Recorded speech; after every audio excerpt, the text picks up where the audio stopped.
গুন্ডা আনতে চাইলে গুন্ডা আনা যায়, অসুবিধা হয় না। আমি কোনো গুন্ডা বদমাশের মেলা করি নাই, করতে চাইলে করতে পারতাম। নির্বাচন কমিশনে এভাবেই নিজের সামর্থ্যের কথা জানান দেন বিএনপির আন্তর্জাতিক বিষয়ক সম্পাদক ব্যারিস্টার রুমিন ফারহানা। তবে তিনি এও জানান, এদিন কমিশনে গুন্ডা বদমাইশ নয়, কিছু ভদ্রলোক নিয়ে গিয়েছিলেন তিনি, কিন্তু তারপরও তাকে লাঞ্ছিত করার চেষ্টা করা হয়েছে। 15 বছরে যা ঘটেনি এদিন তাই ঘটেছে, তাকে ধাক্কা দিয়ে ফেলে দেওয়ার চেষ্টা করা হয়েছে। ওয়ালটন এখন দেশের সীমানা পেরিয়ে পৌঁছে গিয়েছে 50টিরও বেশি দেশে। ওয়ালটন, ঘরে ঘরে বিশ্বজুড়ে। আমি লাস্টে একটা কথা বলার জন্য দাঁড়িয়েছি, এবং যেটা 15 বছরে হয় নাই, সেটা আজকে হয়েছে। অলমোস্ট আমার গায়ে ধাক্কা দিয়ে আমাকে ফেলে দেওয়ার চেষ্টা হয়েছে। এ সময় রুমিন ফারহানা ক্ষোভের সাথে বলেন, যাদের জন্য 15 বছর লড়াই করেছেন তিনি, তারাই এখন তাকে ধাক্কা দেয়। যেই বিএনপির নেতা কর্মীদের জন্য গত 15 বছর লড়াই করলাম, তারা আমাকে এখন ধাক্কা দেয়। তো ঠিক আছে, ধাক্কার বদলে তো ধাক্কা আসবেই, তাই না? সেটাই হয়েছে।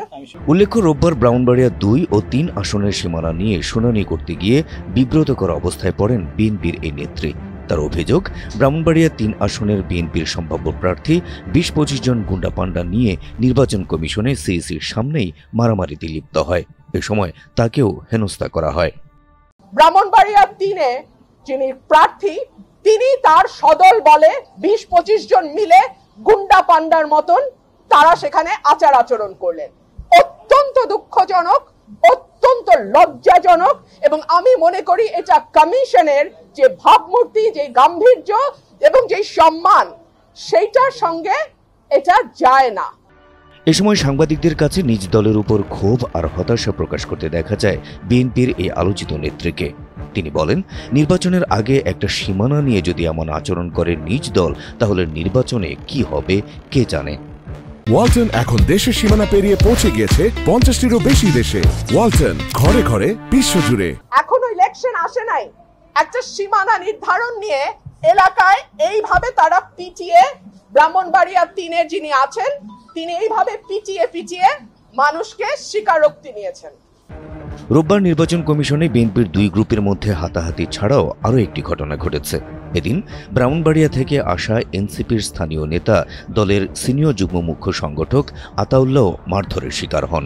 এ ঘটনায় সরাসরি রুমিন ফারহানার লোকজনকে অভিযুক্ত করেছেন এনসিপির ওই নেতা। শুনানিতে আমি কথা বলতে যাব, ওই মুহূর্তে রুমিন ফারহানা ওখানে গিয়ে আমাকে ধাক্কা মেরে ফেলে দেয় এবং তার কয়েকটা গুন্ডা বাহিনী নিয়ে আমাকে টেনে হিঁচড়ে পায়ের নিচে তারা ফুটবলের মতো আমাকে লাঠিচার্জ করে। এদিকে এনসিপি নেতাকে মারধরের বিষয়ে রুমিন ফারহানা বলেন, পাঞ্জাবি পরার সেই ব্যক্তি তাকে ধাক্কা দিয়ে ফেলে দেওয়ার চেষ্টা করেছিল, তার জেরেই মারধরের শিকার হয়েছেন তিনি। একজন আমাকে ধাক্কা দিয়েছেন, পাঞ্জাবি পরা, হ্যাঁ একজন ধাক্কা দিয়েছেন, তারপরে আমার লোক তো বসে থাকবেন, আমি তো একজন মহিলা, এবং পরে যখন আমার লোকজনকে মারধর করেছে, আমার লোকজন জবাব দিয়েছে। সীমানা নির্ধারণের আলোচনায় গিয়ে নিজেদের সীমা লঙ্ঘনের বিষয়টি মানতে পারছেন না জেলার সাধারণ মানুষ সহ রাজনৈতিক ব্যক্তিত্বরা। বিষয়টি নিয়ে আলোচনা সমালোচনার ঝড় উঠেছে সামাজিক যোগাযোগ মাধ্যমেও। Habib Rasel, NTV online.